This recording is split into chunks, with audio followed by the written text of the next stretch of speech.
नित्यं गुरुशंकर रूपणम् इमाश्रितो हि वक्रोऽपि चंद्रः सर्वत्र वन्दते वासुदेवसुतं देवं कंसचाढूरमर्दनं देवकी परमानंदं कृष्णं वन्दे जगद्गुरु। ओम नित्यं शुद्धं निराभासं निर्विकार निरंजनं नित्यं बोधं चिदानंदं गुरु ब्रह्म नमोऽभ्यहं। गुरुर्मूला क्रिया सर्वा लोके अस्मिन् कुलनायके तस्मात् सेव्यं गुरु नित्य अर्थभक्त संजीवतम्। मोह निशातम देख विषेक अखंड तिमारुए सुख धामी पूर्ण प्रकाश भयोर में हिम द्वैत गयो लखे किललामी। सद्गुण कुंज खिले मन मानस कर्म लोक दुरे भवगामी। आत्म रूप विराज रहे गुरुदेव को बारंबार नमामि।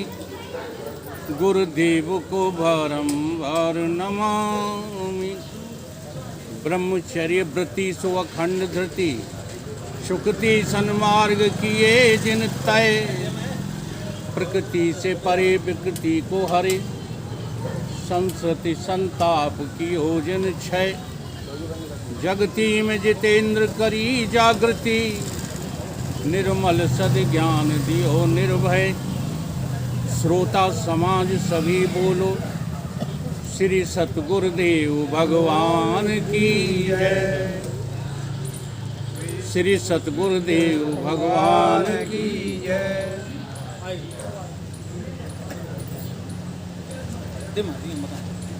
वाणी से यदि परमात्मा की जय नहीं बोली जाएगी तो शास्त्रों में ये प्रमाण दिया है कि उनको जरूर से जरूर दादुर का जन्म लेना पड़ेगा। इसलिए वाणी से परमात्मा की जय बोलना हमारा परम सिद्ध अधिकार है। ये अपने सगे संबंधियों की जय तो दुनिया बोलती है, परंतु उस सत्य सनातन जो अचल है अचूक है उसकी जय बोलना ही पुण्य है। और ये वाणी उसी के लिए मिली है। ये वाणी व्यर्थ की बातें बोलने के लिए नहीं मिली। बोलिए सतगुरुदेव भगवान की जय। प्रातः स्मरणीय परम पूजनीय परिव्राजकाचार्य अखंड मंडलाकार श्री सतगुरुदेव भगवान के चरण कमलों में नित्य का वंदन करते हुए प्रेमी सज्जनों, गुरु भाइयों, तपापूत संतों,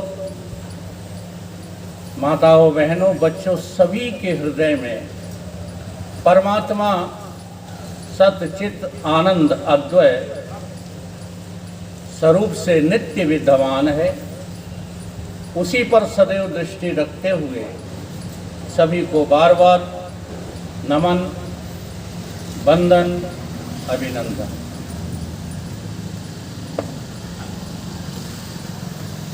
वक्ताओं के द्वारा बहुत सारी चर्चाएं हुई, लेकिन असल में सत्य से दूर रह कर के चर्चा करते हैं हम लोग। क्यों? जैसे 5 ज्ञानेंद्रियों की वासनाएं हैं, शब्द स्पर्श रूप रस गंध, ऐसे ही हमारे अंतस में वाणी की वासना भी विद्यमान रहती है। और सबको जो है बोलना बहुत अच्छा लगता है। और ये बोलना अच्छा लगता है ये वाणी की वासना है, ये प्रवचन नहीं है। और उस दौरान हम जो कुछ बोलते हैं वो सत्य को बिना जाने बोलते रहते हैं। इसलिए सारी की सारी बातें हमारी जो निकलती हैं वो शास्त्र सम्मत तो होती हैं, परंतु हमारी अनुभूति नहीं होती। अब जब अनुभूति नहीं होती तो वो मेरा आचरण कैसे हो जाएगी? जब तक अनुभूति नहीं है तब तक बोलना सत्य नहीं है और आचरण में आना भी सत्य नहीं है। सत्संग का अर्थ क्या है? ये सत्य ही तो है जो चराचर जो है ब्रह्मांड में समाया हुआ है। सत्य के अलावा और है ही क्या? परंतु इनकी तीन सत्ताएं हमको विदित नहीं रहते। व्यवहारिक सत्ता, प्रातिभाषिक सत्ता, परमार्थिक सत्ता। अब व्यवहारिक सत्ता को ही हम सत्य समझते रहते हैं। सारा जीवन केवल एक व्यवहार पर ही काट देते हैं और उस व्यवहारिक सत्य को हम परम सत्य समझ करके सारा जीवन पीते रहते हैं और जीते रहते हैं। लेकिन व्यवहार तो बिल्कुल सत्य नहीं है, ये कभी हम विचार नहीं करते। बहुत से संतों ने हमको संकेत दिया, परंतु हम सुनते हुए भी अनसुनी कर जाते हैं। भोला बाबा ने कहा, व्यवहार सच्चा जानते, क्षरदेह अक्षर मानते, संसार में सुख ढूंढते और सुख रूप निज को नहीं जानते। विश्वेश में तुम सो रहे और विश्व माही हो जगे, भोला निरंजन देव में पर मन भला ये कैसे लगे। हम तो संसार को सत्य समझ रहे हैं, इसलिए हमारा मन भी संसार में ही लगता है। बहुत श्लोक बोलो, बहुत चौपाइयाँ बोलो, बहुत विद्वता झाड़ो, लेकिन हकीकत से क्यों मुकर जाते हो? हकीकत से जो है मत मुकरो। सत्य जीने के लिए कौन सी शर्त है? सत्य जीने के लिए भेष बनाना पड़ता है। सत्य को जीने के लिए कोई क्रियाएं करना पड़ते हैं। सत्य को जीने के लिए भाव बनाना पड़ते हैं। स्मृति ज्ञान, संशय ज्ञान और व्यवहारिक ज्ञान, ये तीनों भ्रांति ज्ञान है। ये ज्ञानवान कुछ नहीं है। श्रुति हमारी कहती है, सत्यम ज्ञानम अनंतम ब्रह्म। सत्य ही ज्ञान है। अब एक दूसरे को धौंस देते रहते हैं कि तुम सत्य को जान पाए हो।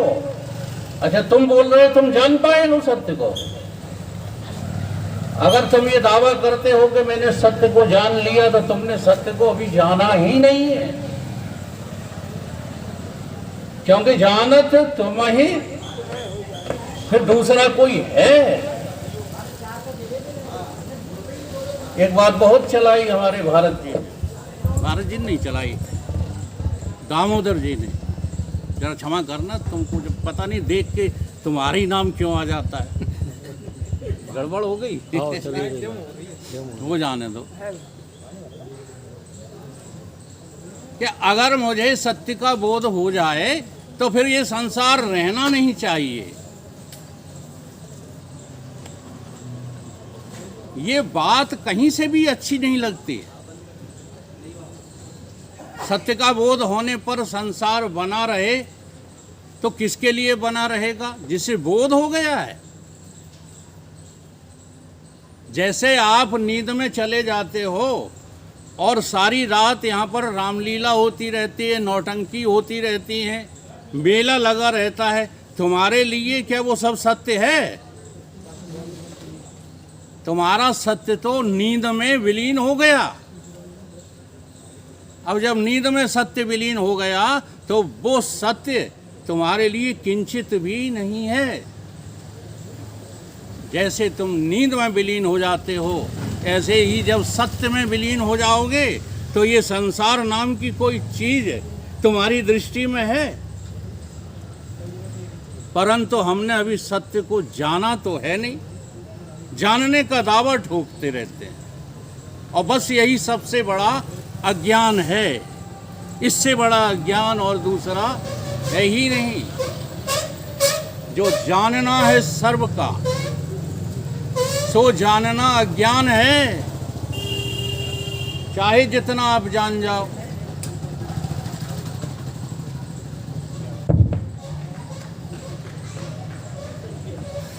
अभी अभी रण सिंह जी ने जो श्लोक बोला था, उतना भी जान जाओ। खड़ंगाद वेदो मुखे शास्त्र विद्या कवित्वाद गद्धम सुपद्धम करे, फिर भी आपने कुछ जाना नहीं। अब उसका हम अनुभव करके तो देखें। सत्संग सत्संग सत्संग, कब करते हैं हम लोग सत्संग? ये बातों का नाम सत्संग है क्या? नहीं आ रही डेमो अच्छा, सत की चर्चा चलती रहती है, पर रमण तो असत में ही रहता है। फिर भला कहाँ सत्संग हुआ? यदि असत से प्रीति हटा न सके, आप प्रीति किससे करोगे? जिसको आप अपना समझोगे उसी से प्रीति करोगे। गैरों से कोई प्रीति करता है? बताओ। तो तुमने सत्य को अपना समझा ही नहीं अभी, तो प्रीति कैसे करोगे? जो आपको सत्य समझ में आ रहा है, प्रीति आपकी वही होगी। इसलिए व्यवहार भी सत्य है, लेकिन कौन सा सत्य है? जैसे 3 कोर्ट होते हैं, लोअर कोर्ट, हाई कोर्ट और सुप्रीम कोर्ट। लोअर कोर्ट के जो भी फैसले होते हैं वो कहाँ जाते हैं? हाई कोर्ट में निर्णीत होने जाते हैं कि नहीं? इसी प्रकार से हाई कोर्ट के सारे प्रकरण कहाँ जाते हैं? सुप्रीम कोर्ट में निर्णीत होने जाते हैं। और सुप्रीम कोर्ट का जो निर्णय होता है वो अंतिम निर्णय होता है। इसलिए वेदांत वेदांत मुंह से मत चिल्लाओ। वेदों के अंतिम निर्णय का नाम वेदांत है, अर्थात अंतिम ज्ञान। सारे ज्ञानों का जहां अंत हो जाता है, उस जगह पर मिलेगा तुम्हें वेद अंत। अभी तो हम तमाम ज्ञानों में उलझे हुए हैं, इंद्रिय ज्ञानों में उलझे हुए हैं, बुद्धिजन ज्ञान में उलझे हुए हैं, मनोजन ज्ञान में उलझे हुए हैं और प्रतिभाषिक ज्ञान में उलझे हुए हैं। लक्ष्मण जी ने निषाद राज को समझाते हुए कहा है रामचरितमानस में कि ये परमार्थ नहीं है, देखिए सुनिए गुनीय मन माही माया कृत, ये परमार्थ नहीं। अगर आप जो है परमार्थ में जिएंगे तो न तो पैंट शर्ट पहन के बाबूजी का भेष बनाने की आवश्यकता पड़ेगी, न भगवा वस्त्र रंग करके जो है दुनिया को साधुता दिखाने की जरूरत पड़ेगी, न अन्य कोई जो है मंदिर में ताली बजाने की जरूरत पड़ेगी। फिर तो भीतर ही भीतर आप सबके जो है राजा हो जाएंगे, राम राज्य छा जाएगा आपके अंतस में। फिर आपके कहने के हम मोहताज थोड़ी रहेंगे कि हमको जीना आया कि नहीं आया, हमको आचरण करना आया कि नहीं आया। अब कभी कभी ये भी होता है कि बुरे आचरण वाला भी महान पुरुष होता है, और कभी कभी अच्छे से अच्छे आचरण वाला गंदा व्यक्ति होता है। ये दोनों संशय ज्ञान नहीं है। अब संशय ज्ञान को यदि हम सत्य समझेंगे तो उसी का तो संग करेंगे, फिर सत्संग कहाँ होगा। सत्संगत्वे आदि गुरु शंकराचार्य की घोषणा है, और हम इसी सूत्र पर आज थोड़ा विचार करेंगे। ज़्यादा विस्तार में हमको जो है श्लोक विश्लोक बोलना आता नहीं, हम बिना पढ़े लिखे हैं। पंडित जी सही बता रहे हैं। वो वकालत की पढ़ाई पढ़ी थी, जहाँ मार धाड़ काट फेंट बेईमानी आदि सब सिखाई जाती है।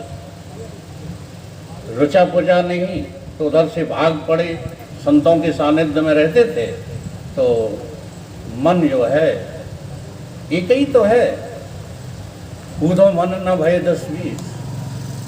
हाँ, एक हमारा मित्र था, वो दारू पीता था, बड़ा हमारा जो है प्रेमी मित्र था। तो उसने कहा वकील साहब तुम तो बहुत सत्संग करते हो, उपदेश देते हो, आज मेरा भी उपदेश सुन लो। तो मैंने सुना दे भैया। कहने लगा कि वकील साहब मन न भय 10-20, एक हथो सो गयो ठेका संग। अब एक था तो वो चला गया अपनी जगह पर। ऐसे ही हमारा जो है संतों के चरणों में बचपन से, झूठ नहीं बोलते हैं, जो हमारे संपर्क में हैं वो जानते हैं। हमारे पिताजी को जो लोग जानते हैं वो जानते होंगे। इस भिंड जिले के सबसे ईमानदार जो है क्लर्क थे। क्लर्क कभी ईमानदार नहीं होता, वो भी अदालत में। तो उनके संस्कार माता पिता के और गुरु की सेवा की अति करने के उपरांत ये सच हासिल हुआ। ये सच की हम चर्चा करते, हम बहुत गहरे में आपको ले जा सकते हैं इसी समय, परंतु सबकी ताकत नहीं है। हम बोलेंगे आप सोओगे, तो वो बोलना भी फिर अच्छा होता है क्या। जैसे हमारे ये सब जो है बोल गए मंच से, बोले जा रहे हैं बोले जा रहे हैं। अब किसी के पल्ले पड़ रहा है या नहीं पड़ रहा है इसकी कोई फिक्र नहीं है। ये बोलना नहीं होता है। वो बोलो जो सामने वाला समझ सके। ज्यादा देर मत बोलो, थोड़ी देर बोलो, क्या फर्क पड़ता है। हमारे पूजनीय गुरुदेव युग पुरुष जी को जो है धर्म सभा में आसाराम बापू जी उस समय अध्यक्षता कर रहे थे, 5 मिनट दिए गए, और उनकी शिष्या ऋतंभरा जी को 1 घंटा दिया गया। तो ऋतंभरा जी को बड़ा इसमें आवेश आया, गुरुजी ने शांत कर दिया, नहीं मैं अपनी बात 2 मिनट में कहूंगा और 3 मिनट और किसी संत को दे दिएगा। अगर हमें सच्चाई से, सत्य हम अवगत हैं, सत्य से हमको जो है टच है, संग है, सत्य संग, तो 1 सेकंड में बोला जा सकता है। सत्य को बोलने के लिए क्या जो है घंटे 4 घंटे दिन साल वर्ष नहीं, लेकिन बस समझ में आना चाहिए। जब तक समझ में नहीं आता है तो वो 1 सेकंड में बोला गया सत्य किसी के काम का नहीं होगा। इसलिए जरा ध्यान दो, सत्संगत्वे, सत्य की संगत क्या करेगी, निसंगत्वे, आपको सभी जगह से हटा लेगी, किसी का भी संग नहीं करने देगी। किसकी संगत, सत्संगत। और सत्संगत करने वाले व्यक्ति का नाम क्या होता है, संत। इसलिए संत की परिभाषा चाहे जैसी मत कर दिया करो। आदि गुरु शंकराचार्य ने संत की परिभाषा क्या की कि संत संतो अखिल वीतरागा, अखिल वीतरागा। ये जो अखिल ब्रह्मांड है ना, इस ब्रह्मांड में कहीं भी उनका राग द्वेष नहीं है। अखिल वीतरागा, अपास्त मोह शिव तत्व निष्ठा, अपास्त मोह। जितना भी अज्ञान है, जितना भी, यानी जो ज्ञान है ना, ये जो ज्ञान तुम कहते हो, हम सब लोग ज्ञान ही कहते हैं ना जानकारी को, ये सब अज्ञान है। भ्रांति ज्ञान, स्मृति ज्ञान, संशय ज्ञान, व्यवहारिक ज्ञान, प्रतिभाषिक ज्ञान, ये सब ज्ञान क्या है? ये सब अज्ञान है। ये सब जो है मोह का मूल है। ये ज्ञान व्यान थोड़ी है, इसको ज्ञान थोड़ी कहते हैं। ज्ञान तो सत्य ही है। तो क्या होगा जब सत्य का जो है आपका संग होगा, तब आप हो जाएंगे निसंगत्वम। सबसे आप असंग महसूस करेंगे। आपका किसी से संग थोड़ा ही है। अब हमको तो यही संग नहीं छूटता है। हाँ, ऊपर से चाहे जितने ढोंग करो, अपना लड़का लड़का नहीं लगता, अपनी पत्नी पत्नी नहीं लगती, अपना पति पति नहीं लगता। अब कहो ऐसा किसी ने किया है, तो शास्त्रों में तो बहुत प्रमाण है, बहुत प्रमाण है। लेकिन जो सत्य का संग कर लेता है वो ऐसा ही है। तुम देख पाओ चाहे ना देख पाओ, वो ऐसा ही है। मीरा से जब कहा गया कि तुम बहुत दुष्चरित्र हो गई हो, तो मीरा ने जानते हो क्या जवाब दिया? ऐसे बर को काम बरूं, हाँ, जो जन्मत और मर जात। ऐसे बर को बरूंगी जिससे चुड़ला अमर। अच्छा, जो मीरा का पति वो है कौन? अजर अमर अविनाशी। वो हमारा पति नहीं है, तुम्हारा पति नहीं है, वो सबका पति नहीं है। अब उस पति से कभी भी तुमने अपना मिलन किया? हम तो अपने को पत्नी मानने को तैयार नहीं है, ऐंठ भरी रहती। हम तो मनुष्य पुरुष हैं, स्त्रियां तो ये हैं। जबकि श्रुति क्या कहती है? श्रुति कहती है नेव स्त्री न पुमनेश न चेव्याम न पंसका यद्यप शरीर मादते तेन तेन संयुज्यते।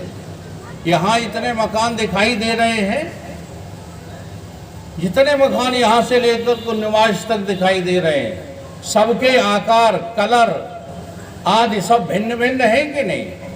लेकिन इसमें एक अभिन्न तत्व भी विद्यमान है, वो दिख रहा है। उसे क्या कहोगे? मकान, दुमंजल, तिमंजल, वो क्या चीज है जो अभिन्न है? गिरा अर्थ जल बीच सम, कहियत भिन्न न भिन्न। जो अभिन्न है और भिन्न भी है। अगर मकान से रहित है तो भिन्न है, मकान के सहित है तो अभिन्न है। ऐसे अभिन्न तत्व को बाहर से देखो, क्या चीज है? मकान है या मिट्टी? अब इनको मिट्टी देखोगे तो कोई मोह रहेगा, कोई लालच रहेगा, मेरे तेरे का झगड़ा रहेगा। लेकिन देख पाते हो क्या? अभिन्नता के दर्शन कर पाते हो क्या? और जो अभिन्न तत्व है वही तो सत्य तत्व है। उसका संग करोगे तो सबसे आप निसंग हो जाओगे। और जब निसंग हो जाओगे, निसंगत्वम निर्मोहत्वम, फिर मोह का कोई सवाल ही उत्पन्न नहीं होता है। निर्मोही कौन है? निर्मोही संसार में बर्ताव करने में निर्मोहता सिद्ध कर सकते हो। अगर संसार के बर्ताव करते हुए तुम निर्मोहता सिद्ध कर लो अपने अंदर, फिर तुम्हें किसी के जो है प्रमाण पत्र की जरूरत नहीं है। तुम साक्षात उस परम पिता परमेश्वर के ही स्वभाव वाले हो। हम दूसरों से सर्टिफिकेट चाहते रहते हैं। हम अगर आज न बोलते हाँ तो हमें ज्ञान नहीं है। हम तो यही सोच ही यही रहे थे कि दो चार लोग और बोलने वाले होते तो आज हमारा कैंसल ही ठीक था। ये बोलने चालने से कुछ नहीं होता। जीना सीखो। आप बोलते वही हो जो अंदर हो, प्रैक्टिकल करके देख लेना। आप सपने में भी वही बोलोगे जो अंदर हो। नहीं तो माता जी जवाब दो, सपने में आप कभी भी पुरुष निकले कि स्त्री ही निकलती हो? तो ये स्त्री तत्व जो है आपके भीतर भरा है कि बाहर है? देख लो। इसलिए जो बात कही जा रही है निर्मोहत्वम की, तो निर्मोही क्या आगे वाला स्टेप क्या होगा? निश्चलत्वम। उसके अंदर फिर जो है, हाँ, ये जो बार बार अर्जुन कहता है चंचला है मना कृष्णा, और भगवान भी जो है समझाने में इतने जो है आमादा हैं कि हम इसको समझा के ही रहेंगे, उसका समर्थन कर देते हैं। जबकि मन नाम की चंचलता है ही नहीं। चंचल तब हो जब मन हो। मन हो तभी तो चंचल होगा। कोई चीज होगी तभी तो हिलेगी, अगर होगी ही नहीं तो हिलेगी कहां से? एक बार की चर्चा है, शिवोहम संप्रदाय के एक जो है बड़े विद्वान संत थे।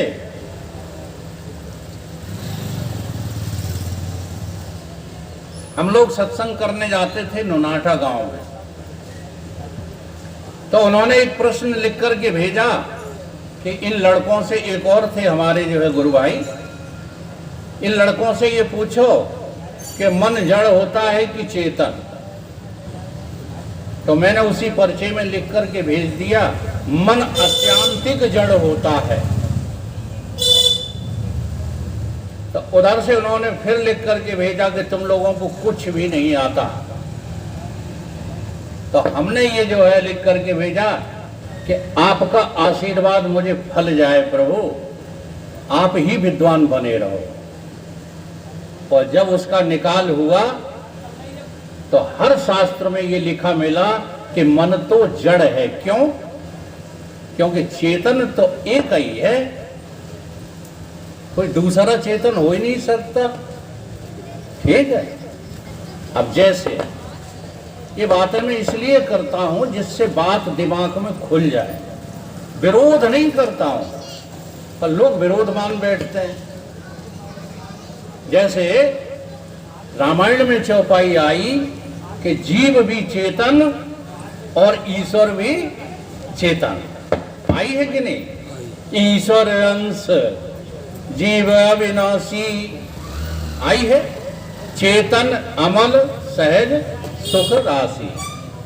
अब इस पर हम लोग जो है विचार नहीं करते हैं। अविचार रूप से जो है अर्थ निकालते हैं तो अनर्थ हो जाता है। जहां गोस्वामी जी ने अंश शब्द बोल करके और लक्षण दिए हैं, वो लक्षण ईश्वर के दिए हैं, न कि जीव के। क्योंकि चेतन तो एक ही है, चेतन दूसरा हो ही नहीं सकता। चेतन दो हो ही नहीं सकते। सत्य दो, सत्य और दो हो सकते हैं, कहीं प्रमाण नहीं मिलेगा। और अनुभूति भी यही कहती है कि हमारे भीतर सत्य जो है वो एक ही है।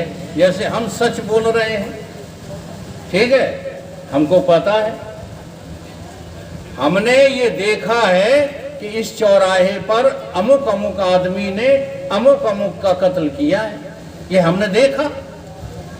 ठीक है, अब वो देखा हुआ हमारे भीतर सत्य है कि झूठ है? अब इसको दो हम कैसे बनाते हैं? ये भी कहें अदालत में कि हमने देखा भी है और मर्डर हुआ भी नहीं है, तो दो हो जाएंगे क्या? सत्य सदैव सत्यमेव जयते। सत्य की ही जीत होती है। क्यों? क्योंकि वो दूसरा होता ही नहीं है।